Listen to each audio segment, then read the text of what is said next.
Hello students, welcome back to Mandeep Education Academy YouTube channel. बच्चों, इस video में हम आपके क्लास 12 फिजिक्स का चैप्टर इलेक्ट्रोमैग्नेटिक इंडक्शन बहुत अच्छे से पूरा रिवाइज करने जा रहे हैं।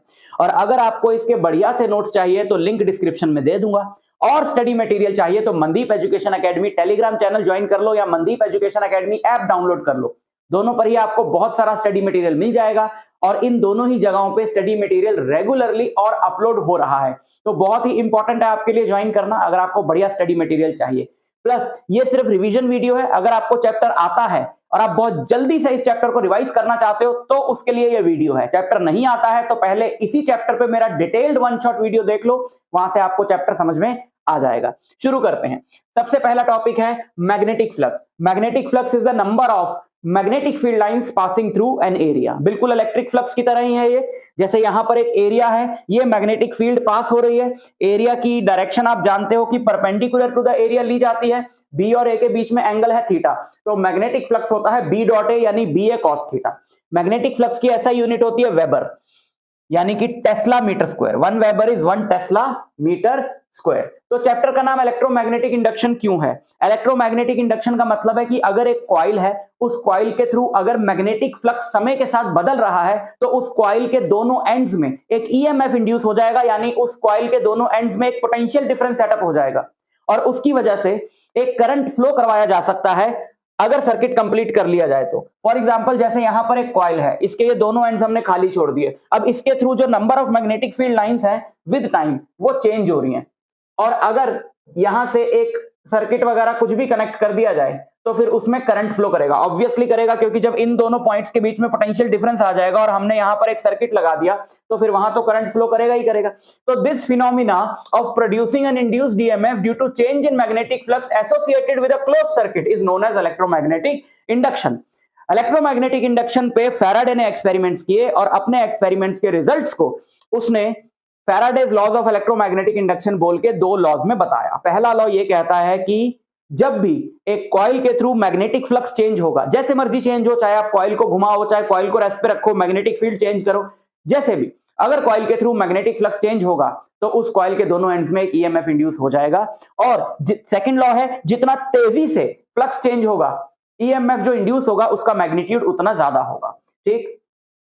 सेकंड लॉ से एक मैथमेटिकल स्टेटमेंट दिख सकती है कि ईएमएफ जो है वो rate of change of magnetic flux है, यानी कि अगर फाइनल मैग्नेटिक फ्लक्स जो है φ2 है, इनिशियल φ1 है और φ1 से φ2 चेंज हुआ है t टाइम में, तो EMF is φ2 minus φ1 by t। बाहर एक माइनस का साइन यहाँ पे लेंज लॉ की वजह से आता है, अभी उसकी बात करेंगे। और ये तो हो गई एवरेज ईएमएफ t टाइम के लिए। इंस्टेंटेनियस ईएमएफ की अगर बात करें तो अगर d5 फ्लक्स चेंज हुआ है dt टाइम में तो E होता है माइनस d5 बाय dt। अगर कॉइल में n टर्न्स हो तो आप इसको या इसको दोनों को n से मल्टीप्लाई कर देना। लेंज लॉ ये कहता है कि जो ईएमएफ इंड्यूस हो रही है वो कभी इंड्यूस होना ही नहीं चाहती, मतलब ईएमएफ इंड्यूस्ड ईएमएफ हमेशा अपने कॉज को अपोज करती है। ये लेंज लॉ है, इसीलिए हमने वहां पे एक नेगेटिव साइन लगाया, वो ऑपोजिशन दिखाने के लिए।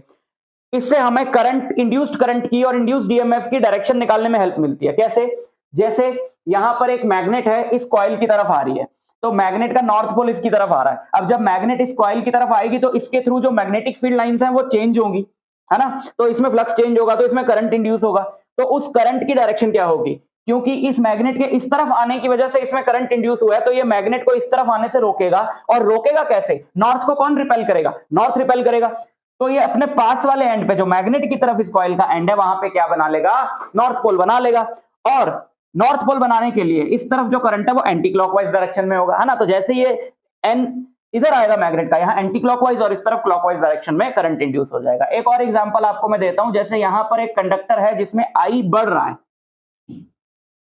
इसमें इस तरफ करंट लगातार बढ़ रहा है, तो बताओ यहां पर जो एक कॉइल रखी है इसमें करंट की डायरेक्शन क्या होगी, है ना? तो ये जो कॉइल है ये एक चेंजिंग मैग्नेटिक फील्ड में रखी है। क्यों? क्योंकि अगर यहां पे करंट बढ़ रहा है तो इसका मतलब है इसके अराउंड जो मैग्नेटिक फील्ड है वो लगातार बढ़ रही है, तो इसके थ्रू मैग्नेटिक फील्ड लाइंस बढ़ रही हैं और ये अपोज करेगा, ये चाहेगा कि ना बढ़े। तो इसके अंदर करंट ऐसे इंड्यूस होगा जिनकी मैग्नेटिक फील्ड लाइंस अंदर की तरफ हो, क्योंकि बाहर की तरफ वाली बढ़ रही है, और मैग्नेटिक फील्ड लाइंस अंदर की तरफ तब होंगी जब इसमें क्लॉकवाइज डायरेक्शन में करंट इंड्यूस होगा। इसी तरीके से अगर हम ले लें कि यहां पर इस डायरेक्शन में I घट रहा है इस कंडक्टर में, तो इसकी जो मैग्नेटिक फील्ड लाइन है वो कुछ इस तरीके से कि यहां से बाहर आ रही है, यहां अंदर जा रही है, पर क्योंकि करंट घट रहा है तो यहां बाहर आने वाली घट रही है, यहां अंदर जाने वाली घट रही है। तो ये चाहेगा बाहर आने वाली मैग्नेटिक फील्ड लाइंस ना घटे, तो बाहर आने वाली मैग्नेटिक फील्ड लाइंस ना घटे, उसके लिए इसको करंट ऐसे इंड्यूस करना पड़ेगा आपने, ताकि ये इस डायरेक्शन में करंट इंड्यूस करे जिसकी मैग्नेटिक फील्ड लाइंस बाहर हो।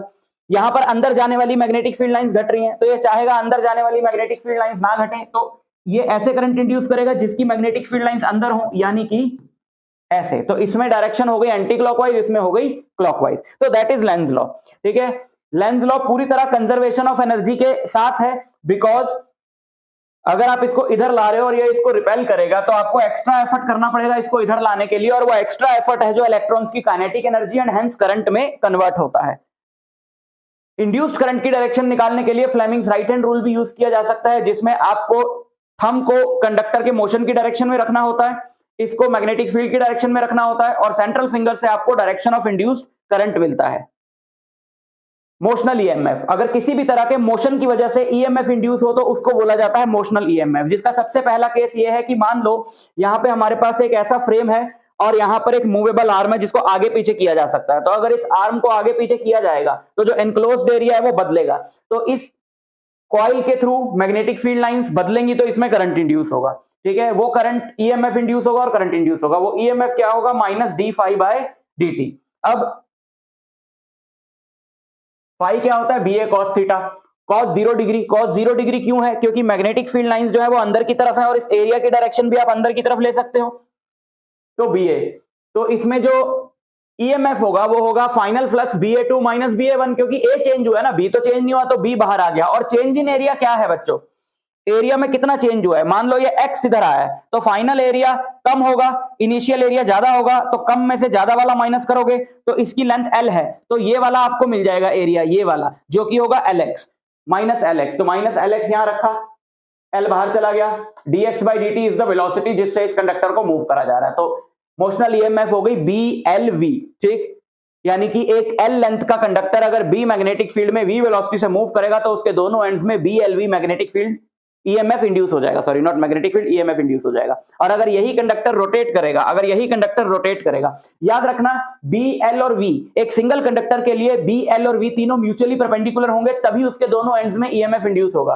पिछले केस में भी ट्रू था, इस केस में भी ट्रू है कि अगर एक कंडक्टर ऐसे रोटेट कर रहा है तो L ऐसे हो गया, वेलोसिटी आप जानते हो परपेंडिकुलरली लगती है सर्कुलर मोशन में, और मैग्नेटिक फील्ड है अंदर की तरफ, तो BL और V तीनों एक दूसरे के म्यूचुअली परपेंडिकुलर हैं, तो इसमें भी ईएमएफ इंड्यूस होगा। अब यहां पे भी आप BLV वाला फॉर्मूला लगाओ, लेकिन V की जगह आप लो एवरेज वेलोसिटी, क्योंकि पूरी रॉड रोटेट हो रही है तो इस पार्ट की वेलोसिटी अलग है, इसकी अलग है, इसकी अलग है, इसकी अलग है, इसकी अलग है। और आप जानते हो V होता है R ओमेगा, तो इस पार्ट का R है L, इस पार्ट का R है 0, तो एवरेज वेलोसिटी हो गई V एवरेज हो गया 0 प्लस L ओमेगा बाई 2, यानी L ओमेगा बाई 2। वहां V की जगह L ओमेगा बाई 2 रख दिया, half L half B L square omega आ गया। ठीक, तो ये इस केस में यहां पे ईएमएफ इंड्यूस होगा। एनर्जी कंसीडरेशन लें कि भाई एनर्जी जो है वो कंजर्व्ड रही है, जो हम मूव करा रहे हैं कंडक्टर उस पे फोर्स कितनी लगेगी? ILB sin थीटा, पिछले चैप्टर में आपने पढ़ा था। I की जगह हमने रख दिया BLV बाय R, क्यों? जब ईएमएफ ये है तो ओम्स लॉ से करंट क्या होगा? BLV by resistance, BLV by R, B square L square V by R। ये हो गई फोर्स, पावर होता है फोर्स इंटू वेलोसिटी, तो इसको V से मल्टीप्लाई करा तो B square L square V square by R। ठीक है, पावर जो हीट लॉस के टर्म्स में डिसिपेट होगी वो क्या होगी? I स्क्वायर R करा तो भी यही फॉर्मूला है। तो जितना आप मैकेनिकल पावर लगा रहे हो उतना ही इलेक्ट्रिकल पावर आपको मिल रहा है, तो यहां पर एनर्जी कंजर्वेशन हमने प्रूव कर दिया। सेल्फ इंडक्टेंस का क्या मतलब है कि अगर एक कॉइल में करंट फ्लो कर रहा है और आपने उस करंट को चेंज किया, उस करंट के चेंज करने से क्या होगा? इसके थ्रू जो मैग्नेटिक फील्ड लाइंस पास हो रही हैं वो भी चेंज होंगी, तो इस कॉइल में एक करंट इंड्यूस होगा जो अपने कॉज को अपोज करेगा। कॉज क्या था? इस इंडक्टर में करंट का चेंज होना, तो ये इंडक्टर खुद अपने अंदर ईएमएफ इंड्यूस करके अपने करंट चेंज को अपोज करेगा। That property is called self inductance. इसके लिए कुछ थोड़ा सा मैथमेटिक्स यहां पर इन्वॉल्व है। अगर हम ये मान लें कि I करंट इसमें से पास हो रहा है, तो ऑब्वियसली इसके अराउंड जो फ्लक्स होगा फाई वो I के प्रोपोर्शनल होगा। जितना ज्यादा करंट पास करोगे उतनी ज्यादा मैग्नेटिक फील्ड यहां पे बनेगी और उतना ज्यादा मैग्नेटिक फ्लक्स होगा इसके अराउंड। तो फाई प्रोपोर्शनल टू I और phi equal to LI। L यहां पे कहलाता है कोएफिशिएंट ऑफ सेल्फ इंडक्शन, और सिर्फ सेल्फ इंडक्शन या सेल्फ इंडक्टेंस कुछ भी इसको कह सकते हो। ठीक है, तो यहां पे अगर हम I को 1 एम्पियर रख दें तो फाई इक्वल टू L आ जाएगा। तो हम डिफाइन कर सकते हैं coefficient of self induction of a coil is numerically equal to the magnetic flux linked with coil when unit current flows through it. E होता है minus d phi by d t, phi की जगह L I रखा, L बाहर आ गया, minus L d I by d t. बहुत ही ज्यादा इंपॉर्टेंट फॉर्मूला यहाँ पे आपको एक मिल गया है। सेल्फ इंडक्टेंस की जो एसआई यूनिट है उसको हेनरी बोला जाता है। अगर D I by d t यहाँ पे मैं 1 एम्पियर पर सेकंड ले लूं और ई को भी 1 वोल्ट रख दूं, तो ये भी 1 ये भी 1, तो एल कितना हो जाएगा 1 हेनरी। तो हम डिफाइन कर सकते हैं कोएफिशिएंट ऑफ म्यूचुअल इंडक्टेंस अभी हम लोग पढ़ेंगे। Coefficient of self inductance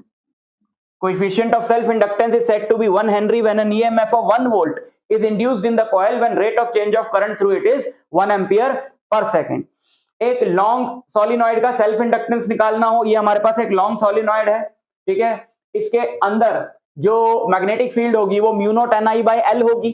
capital N is the number of total turns और स्मॉल एन होता है number of turns per unit length. तो स्मॉल एन होता है capital N by L, small n होता है capital N divided by L. तो वो यहां पे हमने रख दिया, mu naught n I formula पढ़ा होगा लास्ट चैप्टर में। Therefore magnetic flux per turn, एक टर्न के साथ मैग्नेटिक फ्लक्स कितना हुआ, बी को एरिया से मल्टीप्लाई कर दिया, टोटल टर्न्स है एन, तो एन टर्न्स के साथ मैग्नेटिक फ्लक्स कितना हुआ, इसको एन से मल्टीप्लाई कर दिया, एन स्क्वायर हो गया। और 5 होता है एल आई, इसको एल आई की जगह अगर एल आई के इक्वेट करा, आई से आई कट जाएगा, so you will get the formula of self inductance of a long solenoid which is mu naught N square A by L. Mutual inductance क्या होता है कि अगर दो कॉइल्स रखे हैं एक दूसरे के बिल्कुल पास, तो अगर एक में से आप करंट चेंज करोगे तो उसका जो मैग्नेटिक फ्लक्स है वो दूसरे के साथ भी लिंक्ड है। तो अगर इसमें करंट चेंज होगा तो दूसरे वाले के साथ मैग्नेटिक फ्लक्स चेंज होगा, तो वो अपने अंदर एक ईएमएफ इंड्यूस करेगा जो अपने कॉज को अपोज करेगा, यानी वो अपने नेबरिंग कॉइल में करंट चेंज को अपोज करेगा। That is called mutual inductance, ठीक। तो इसका भी फॉर्मूला वही है। तो यहां पर देखो coefficient of mutual inductance M I, बस आपको ये देखना है कि ये phi2 होगा और ये I1 होगा, है ना। फ्लक्स दूसरे वाले कॉइल के साथ लिंक्ड है लेकिन करंट पहले वाले से पास हो रहा है, तो m हो गया phi2 by I। m की वैल्यू यहां पे आपको क्या मिलेगी, m की वैल्यू आपको मिलेगी phi2 divided by I1, phi2 divided by I1। E होता है minus d phi by d t. यहाँ पे हमने 1 और 2 की जगह S और P भी यूज कर सकते हो, यानी सेकेंडरी और प्राइमरी मतलब जिसमें से करंट पास हो रहा है या करंट चेंज हो रहा है, और सेकेंडरी मतलब नेबरिंग वाला, ठीक। तो ES equal to minus M d I P by d t. अब d I P by d t को 1 एम्पियर पर सेकेंड रख दिया, ES इक्वल टू एम आ गया, ठीक। इसकी भी यूनिट हेनरी होती है कोएफिशिएंट ऑफ म्यूचुअल इंडक्टेंस की। तो 1 henry is defined as the coefficient of mutual inductance between a pair of coils when change of current of 1 ampere per second in one coil produces an induced EMF of 1 volt in the other coil, है ना। अगर DIP by dt 1 ampere per second रख दिया और ES 1 volt आ गया, तो हम बोलेंगे कि अगर एक कॉइल से 1 एम्पियर पर सेकंड के रेट से करंट चेंज हो रहा है और उसकी वजह से दूसरे वाले कॉइल में 1 वोल्ट का ईएमएफ इंड्यूस हो गया है, तो यानी उन दोनों कॉइल्स का जो कोएफिशिएंट ऑफ म्यूचुअल इंडक्टेंस है वो 1 हेनरी होगा। यहां पर एक बहुत इंपॉर्टेंट डेरिवेशन है कि हमारे पास दो कॉइल्स हैं, एक कॉइल है 1 और एक है 2। ये जो मैंने जिसको गलती से 3 लिख दिया है, ये कॉइल है 1, 3 नहीं, ठीक है। तो 1 मतलब बाहर वाला कॉइल है और 2 मतलब उसके अंदर एक कॉइल है। तो जो भी हम पैरामीटर के साथ सबस्क्रिप्ट 2 लगाएंगे वो अंदर वाले कॉइल की बात हो रही है, और 1 लगाएंगे तो बाहर वाले कॉइल की बात हो रही है। तो क्या होगा, जो अंदर वाला कॉइल है उसके साथ फ्लक्स कितना लिंक्ड होगा, B into A into total number of turns. B कौन सा, जिसमें वो रखा हुआ है, वो रखा किसमें हुआ है, बाहर वाले की मैग्नेटिक फील्ड में जो 1 है। तो mu naught N1 I1 bye ए, एक इसका उसका खुद का एरिया, नंबर ऑफ टर्न्स किसकी, उसमें खुद में नंबर ऑफ टर्न्स, तो N2, ठीक है। तो ये phi2 हो गया, N2 को अंदर मल्टीप्लाई कर दिया ये, बट phi2 होता है M I1, तो phi2 की जगह M I1 रखा, I1 से I1 कट गया, आपको M का ये फॉर्मूला मिल गया। तो यहां पर A और L को आप देख लेना, A is always area of the inner solenoid and L is the length of the longer solenoid. A is the area of inner solenoid, L is the length of the longer solenoid. AC generator, तो हमको पता लग गया कि अगर किसी coil के through magnetic flux change होगा तो उसमें EMF इंड्यूस हो जाएगा। तो हमने AC जनरेटर बनाया, जिसमें हमने क्या किया कि दो मैग्नेट्स के बीच में एक कॉइल रख दिया, उस कॉइल को हम किसी एक्सटर्नल एजेंसी की हेल्प से घुमाएंगे, घूमने से क्या होगा, उसके थ्रू फ्लक्स चेंज होगा और उसमें EMF इंड्यूस हो जाएगा, करंट इंड्यूस हो जाएगा। जैसे यहां पर एक कॉइल हमने रखी हुई है जिसको बोला जाता है आर्मेचर कॉइल। किसी भी सपोर्ट के ऊपर बहुत सारी टर्न्स लपेट देना कॉपर की या किसी भी मेटल की, दैट इज आर्मेचर कॉइल। तो ये आर्मेचर कॉइल हो गया, ये फील्ड मैग्नेट्स हो गई, ये रिंग्स हो गए, कार्बन ब्रशेस हो गए, एक्सटर्नल रेजिस्टेंस हो गया, ये इसकी कंस्ट्रक्शन होगी। अभी इनका मैं रोल बताता हूं आपको। तो मान लो सबसे पहले ये इस तरीके से घूम रहा है कि AB साइड नीचे जा रही है, CD ऊपर जा रहा है। तो अगर AB नीचे जाएगा, देखो मैग्नेटिक फील्ड ऐसे है नॉर्थ टू साउथ और AB नीचे जा रहा है, तो मैग्नेटिक फील्ड ऐसे है और right hand rule, sorry, magnetic field ऐसे है और ए बी नीचे जा रहा है, तो ए बी में जो करंट इंड्यूस होगा वो ए टू बी होगा, और हेंस इसमें करंट ऐसे होगा। आधा जब साइकिल हो जाएगा ए बी इस तरफ आएगा तो अब वो बाहर की तरफ आएगा, अब वो बाहर की तरफ आएगा तो उसमें करंट बी टू ए हो जाएगा, तो पहले ए टू बी था, बी टू ए हो जाएगा, तो एवरी हाफ रोटेशन में इसमें करंट की डायरेक्शन बदल जाएगी, तो ये ऑल्टरनेटिंग करंट है। ये जो रिंग्स है, इन रिंग्स के साथ कॉइल जो है वो ऐसे अंदर की तरफ अटैच्ड होती है, ठीक है ना। तो कॉइल, या तो कॉइल ऐसे अंदर की तरफ ऐसे घूमे, या कॉइल इसके साथ रेस्ट पे रहे, रिंग घूमे, एक ही बात है, किसी भी तरीके से इसको बनाया जा सकता है। तो जैसे ये रिंग है, यहां पर एक कार्बन ब्रश लगा रहता है, ऐसे कार्बन ब्रश लगा रहता है, और ये एक्सटर्नल सर्किट है। तो जब रिंग घूमती है तो कार्बन जो ग्रेफाइट का बना हुआ, which is a good conductor of electricity, उसके साथ हमेशा कांटेक्ट में रहती है, तो जो करंट आ रहा है इसके अंदर वो एक्सटर्नल सर्किट को ये भेज देता है, ठीक। अच्छा, सो ईएमएफ क्या होगा, minus d phi by d t, ठीक है। और क्योंकि एंगल लगातार बदल रहा है, और अगर घूमने की जो एंगुलर वेलोसिटी है वो ओमेगा है, तो टी टाइम में एंगल कितना होगा, ओमेगा इंटू टी। तो फाई की जगह रख दिया N B A cos omega t, N B A बाहर आ गया, कॉस ओमेगा टी का minus sine omega t into omega, ठीक है। साइन ओमेगा टी 1 है तो ये मैक्सिमम वैल्यू हो जाएगी, एन बी ए ओमेगा, इसको ई नॉट से डिनोट करेंगे, E equal to E naught sine omega t. यहां पर ये हमारा इंड्यूस्ड मैग्नेटिक फील्ड का एक मैथमेटिकल एक्सप्रेशन आ जाएगा, और अगर इसका आपको ग्राफ बनाना हो तो ऐसा ग्राफ आपको मिलेगा, यानी कि एक ऑल्टरनेटिंग ईएमएफ आपको मिलेगा जो विद टाइम, ये टाइम है, ये ईएमएफ है, विद टाइम अपनी डायरेक्शन भी चेंज करेगा ऑल्टरनेटिवली, और मैग्नीट्यूड भी चेंज करेगा। Energy stored in an inductor, तो अगर आप एक इंडक्टर को किसी बैटरी से कनेक्ट करोगे तो बैटरी उसमें धीरे धीरे करंट बिल्ड कर पाएगी, क्योंकि वो अपने करंट चेंज को अपोज करेगा, तो इसके लिए बैटरी को वर्क करना पड़ेगा, और वो वर्क इस इंडक्टर में in the form of magnetic energy store हो जाएगा।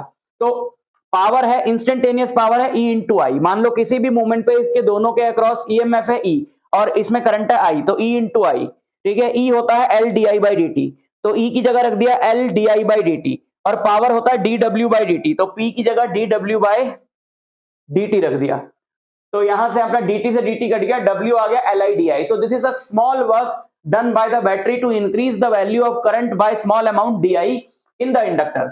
मैक्सिमम करंट है मान लो I नॉट, तो 0 से I नॉट इसको इंटीग्रेट कर दिया, L बाहर चला गया, I का इंटीग्रल I स्क्वायर बाई 2 हो गया, upper limit minus lower limit, half L I not square. तो अगर I करंट मेंटेन करके रखने के लिए आप निकालना चाहते हो कि कितना वर्क करना पड़ेगा बैटरी को इंडक्टर में, सो वो होगा हाफ L I स्क्वायर, और यही उसमें स्टोर हो जाएगा इंडक्टर में in the form of magnetic energy, ठीक। तो ये पूरा चैप्टर था, नोट्स डाउनलोड कर लेना। मिलता हूं आपसे नेक्स्ट लेक्चर में, तब तक के लिए ऑल द बेस्ट।